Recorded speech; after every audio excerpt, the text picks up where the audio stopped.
How's it going, everybody, and welcome to this week's episode of Push Start to Listen, where we take a look back at the week in video game news. We've got a variety of stories to cover this week, including a new game finally coming from Konami, Cyberpunk going back on the PlayStation Store, and some interesting new hardware associated with the Microsoft Xbox. Why don't we get right into it? If you've been holding out on playing Cyberpunk 2077 on a PlayStation 4 or PlayStation 5 via digital purchase, you can rejoice as the game is back up for sale after several months in exile from Sony.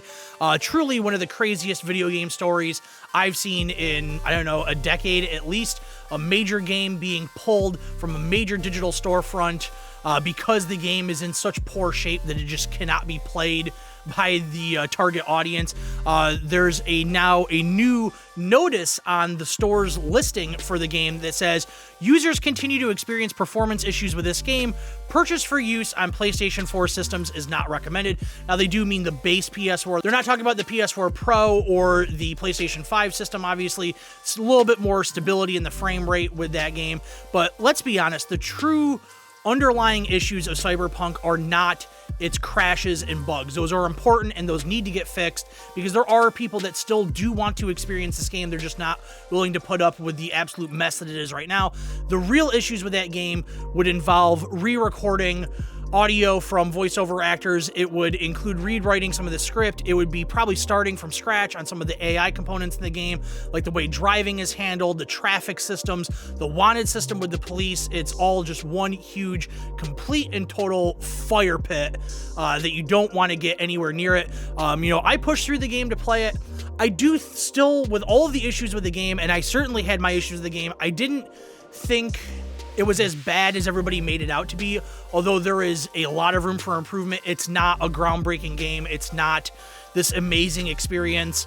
It's just a game at this point that kind of went, as the hype revealed itself, it went from this is a must-play game, even if you don't like this genre, you need to play it, to, I guess if you're into this kind of thing and you can put up with it, check it out because it's got some interesting ideas.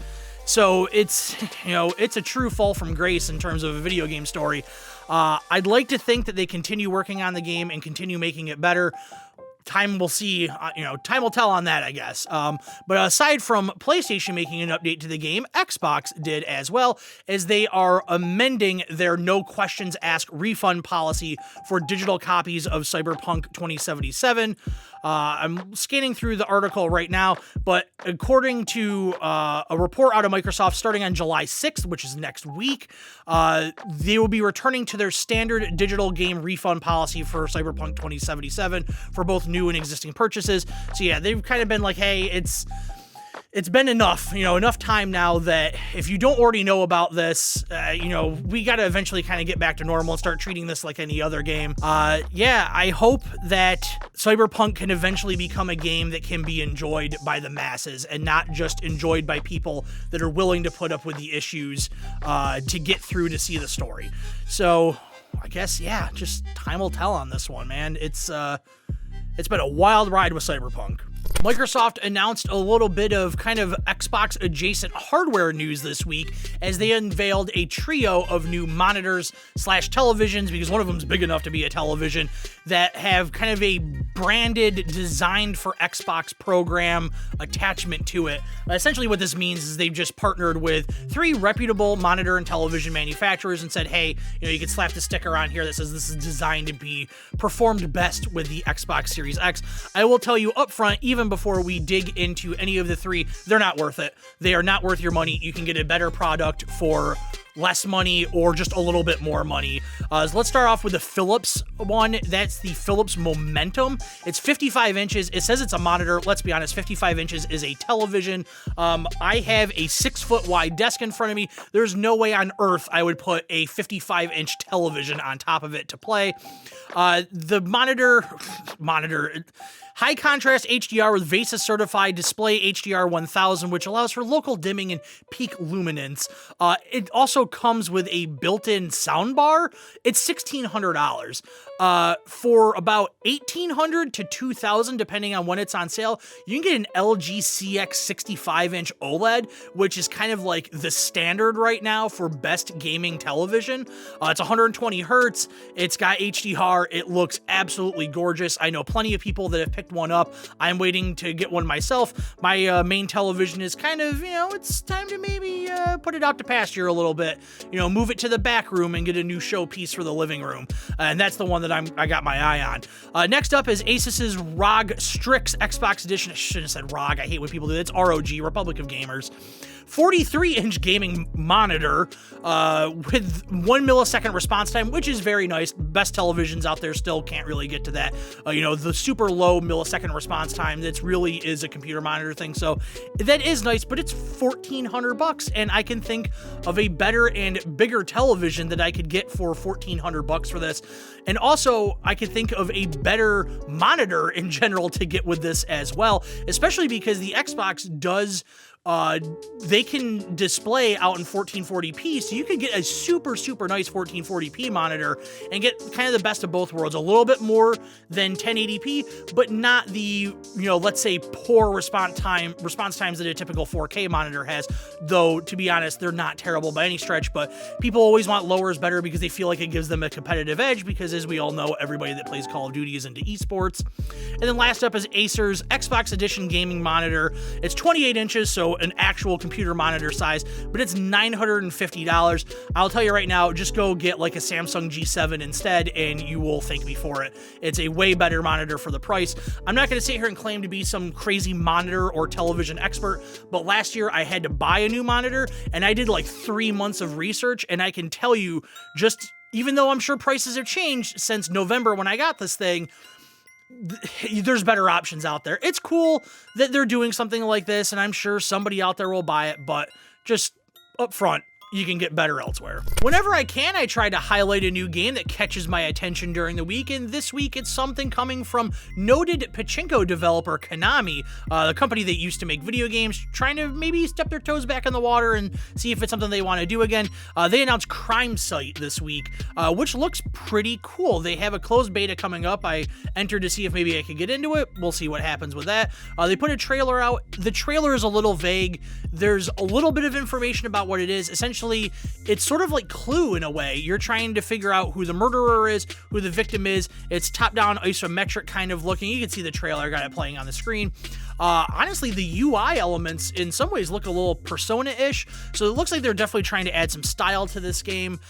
They mention an AI Moriarty and an AI Sherlock Holmes, and then show some characters in the trailer that kind of look like they could be Sherlock Holmes or Moriarty, so it's possible that maybe they got the licenses for that. I like anything that looks weird and different and something like I haven't seen before, and that's what this looks like. I wish I knew more about it, because the trailer is enough to spark that interest of, okay, what is this? I want to check it out now. So good on them for, being a little vague with the details, creating a trailer that shows just enough but leaves you wanting more. I'm excited to see what comes next out of it. Konami is, they're sitting on a whole library worth of amazing IPs that they just seemingly don't really want to do anything with. They make plenty of money making pachinko machines, and video games have really become an afterthought for them. I've always thought that, it would make sense if you see a news headline one day that just says, hey, Konami has sold off their video game portion of their company, and somebody else is free to do whatever they want with all the titles that they've created, Silent Hill, Metal Gear Solid, what have you. I think that day may be coming in the future, but maybe not right now. I also like the fact that they decided to announce this after E3. I think this game would have gotten lost in the shuffle during E3, so having it announced kind of out of the blue, it was on every video game website, it was all over Twitter, and it gave them a nice kind of day in the spotlight to get some attention on it. So good on them for doing that. They're seemingly doing the right things with the marketing, at least. Hopefully the gameplay, lives up to what seems to be a very interesting concept and idea. And I figure I'd wrap things up this week with something a little on the silly side, something that really doesn't matter in the grand scheme scheme of things, but I just thought it was interesting that the information was out there, and I guess it kind of gives you a little bit of insight into what the general public thought of E3. GameStop announced their top 10 pre-orders during the E3 period, so these are the games that people pre-ordered the most, I guess based on what they saw at E3.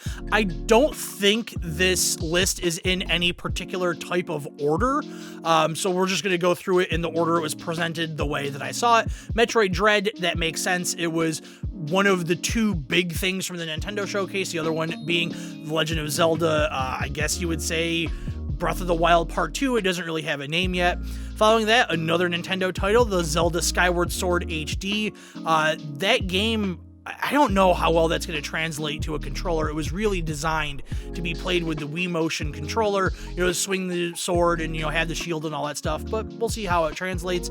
Another Nintendo title, Mario Golf, which actually came out today, yesterday, for those of you that are watching this the day it came up. Not getting great reviews, but I think it's got enough of a name to it. People have fond memories of Nintendo Golf that it's not surprising that it's going to sell well. And again, another Nintendo title. We got some more in here as we go through the list, and that's Pokemon Brilliant Diamond and Shining Pearl coming out later this year. Those games are going to sell like crazy. People go nuts for Pokemon, especially people seem to have a real fondness for, in particular, Diamond and Pearl. Mario Party Superstars, which is kind of that greatest hits, so to speak, of Mario Party that was announced during the Direct at E3. Guardians of the Galaxy, which, as you know, was the push start to watch game of show for E3, an award that means absolutely nothing, but to me it was the kind of the coolest thing I saw out of E3 in terms of something that is coming out this year and something that I am actually going to play. Far Cry 6, a game that, long-standing series, people are excited about it. They've got Giancarlo Esposito in it. He's got a pretty good cult following due to some of the roles he's played in the Star Wars universe, and Breaking Bad. Dungeons & Dragons Dark Alliance, which came out this week and is getting torn apart in the reviews, apparently is a total trash of a game. Madden 22, sports games always sell, Madden always sells. It's kind of a joke on the internet, but as somebody that worked at a video game store, it's 100% true. There are people out there that own a system and they only buy Call of Duty and Madden every year. They don't play anything else. That gets them their fix. And then finally, Pokemon Legends Arceus, which is the open world Pokemon game that's coming out as of right now, listed for January of next year on the Switch. A game that personally I'm pretty interested in. I've always wanted to see what they would do with a true 3D behind the back open world Pokemon game, and hopefully it doesn't disappoint. So yeah, not really too much merit to this list. Obviously people pre-order games through GameStop, but people pre-order games through Best Buy and Walmart and Target and Amazon. It's just kind of one slice of the pie here, but interesting enough that I figure we talk about it and see kind of what the general public is at. And it seems like the general public is pretty pumped about Nintendo because not many people can get a new Xbox or a new PlayStation. Although this week there were a lot of opportunities to get a new Xbox. The Newegg Shuffle, which is how I got my PlayStation 5, had the Xboxes in there twice this week.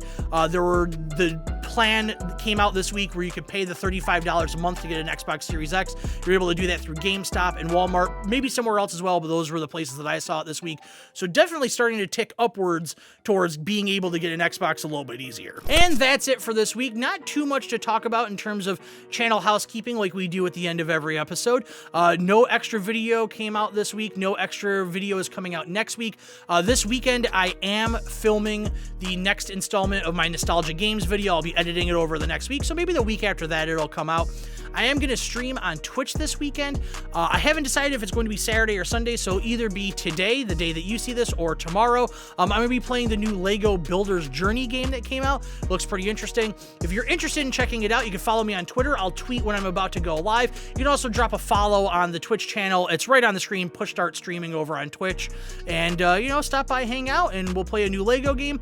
But that's going to wrap it up for me. I got nothing else to talk about, so I'll see you next week.